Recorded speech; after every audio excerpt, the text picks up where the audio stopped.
Well, hey guys, welcome back, and it is another day, another controversy involving Asmongold, Twitch's most watched streamer, which, to be honest, I'm kind of surprised that he's the one sitting at the top of the leaderboard, given the fact that Twitch is just such a cesspool of IRL streamers and e-thoughts that I would have imagined he wouldn't necessarily be the top streamer, but definitely in the top 5, maybe top 10. But yeah, Asmongold is officially the most watched Twitch streamer, which again, you can feel however you want to feel about it. But this is mainly because of the fact that in the recent years, he has gotten more into discussing cultural issues, politics, geopolitical news, all that kind of stuff, not just playing video games or talking about video games in general. That being said, it has ruffled some feathers. Definitely a lot of the lefties on Twitch are not happy about this. Hassan Piker, another political streamer who used to be a video game streamer, has had a hate boner going for Asmongold for a while now. And, he's been criticizing Asmon for a variety of things, saying essentially that he's the reason that there's going to be another adpocalypse, getting mad at him because he's adopted these right-wing talking points and replaced Hassan as the #1 political streamer on Twitch. These are the least of the controversies, though. Asmon, in the last 6 months, has had a wide variety of hot takes that have gotten him into trouble.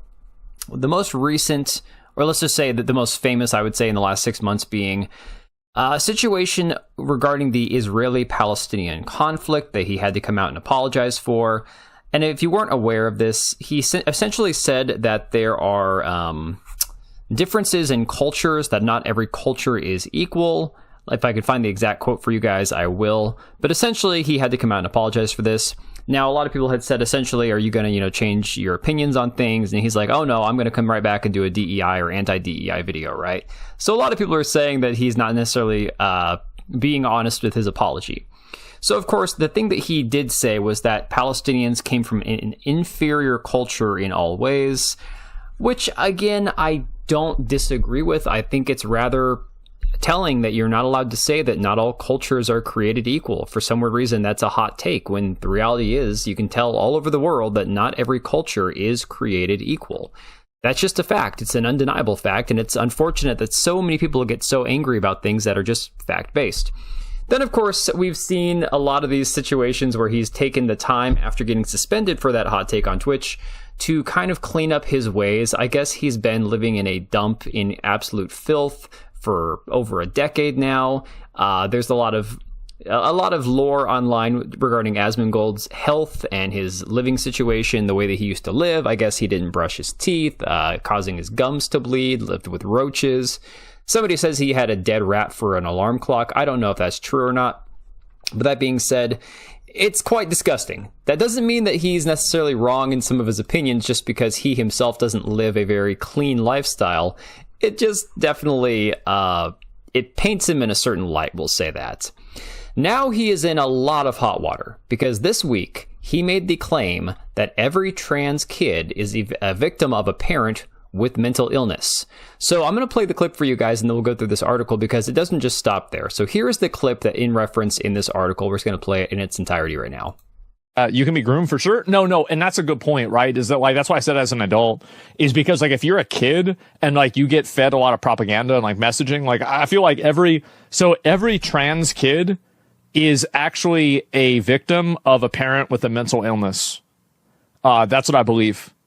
And so I really, and this, you got a kid that's 17, right? I mean, it's a little bit more, it's not really as definitive, but if you have a kid that's pre-puberty and they're trans, your parents have a mental illness. That's it. Now, again, I don't disagree with this statement here, but I would go one step further, that it doesn't just stop at 17, because if you actually look at books like the one that Abigail Schreier wrote, talking about the fad, if you will, of transgender women once they get to college, get out of high school, they get into college in their early 20s, and they end up deciding randomly out of the blue that they're trans after hanging out with a lot of their friends who become trans. It definitely doesn't just stop at 17. And you can argue, again, it's no longer the parent's decision or responsibility once the child turns 18. That's a whole different argument. But I don't think if you want to call it grooming, or the social peer pressure that's put on people stops just because they're no longer minors. So their article says, on April 6th, the clip surfaced on social media in which Asmongold expressed his belief that every trans kid is a victim of a parent with a mental illness. His comments have since ignited a firestorm of reactions online, with many expressing their outrage. One user on X responded, "How effing dumb. It's absolutely possible for a kid to experience some type of gender dysphoria without a parent's influence. He's just pushing more right-wing BS." But the thing about that is, he did not say a child can't experience gender dysphoria or discomfort with their own body. What he did say is there's no such thing as transgender children without the parents being mentally ill and pushing it on their kids. There's a big difference. There's a lot of kids who grow up uncomfortable with their bodies, and most of them grow out of it as long as they don't have parents who try to push them into this lifestyle. That's just a fact. Or if it's not parents, it's school teachers or some sort of school counselor or some adult that has an undue amount of influence on those people's children. So he followed up today because there's been a lot of outrage over it, and I'm just going to play this clip for you now. He decides to double down on his take. Just give it a listen. Of a parent with a mental illness. Yeah. That's what I believe. And so, like, I really, and this, you got a kid that's like 17, right? I mean, it's a little bit more, it's like not really as definitive. But like, if you have a kid that's like pre-puberty and they're trans, your parents have a mental illness. And this is something that a lot of people need to hear.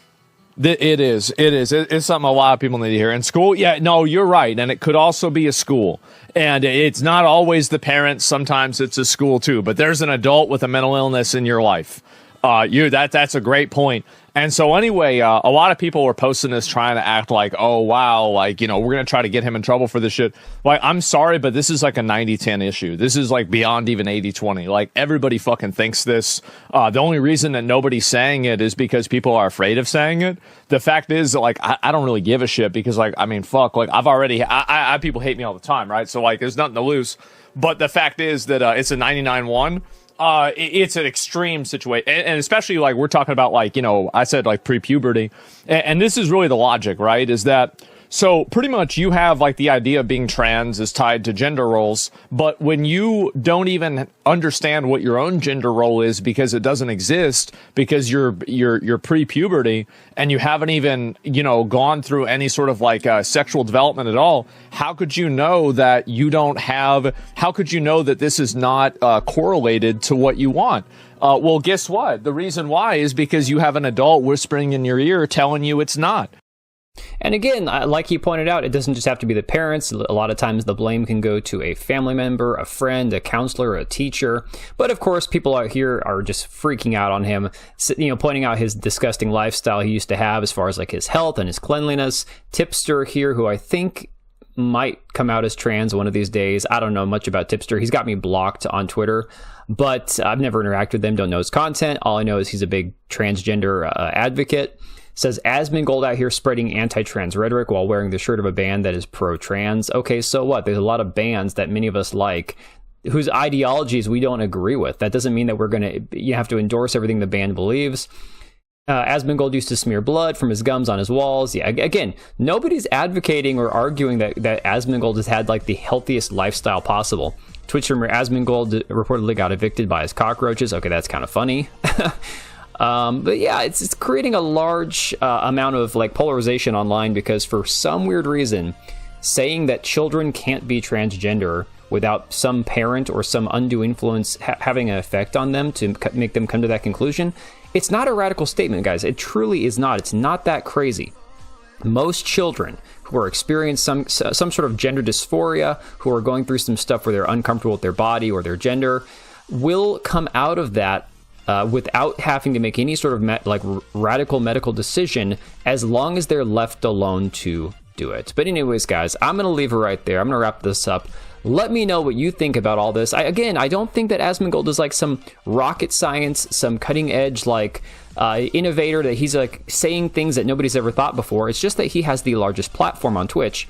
And so him saying it has a more profound effect than somebody like me who has a much smaller YouTube channel. So I'm going to leave it right there. Let me know what you guys think in the comments down below, and I'll catch you on the next one. All right, and if you made it this far, thank you so much for watching the video. Thank you for being here. I do have two channels, Minimal Effort Podcast, as well as my gaming channel.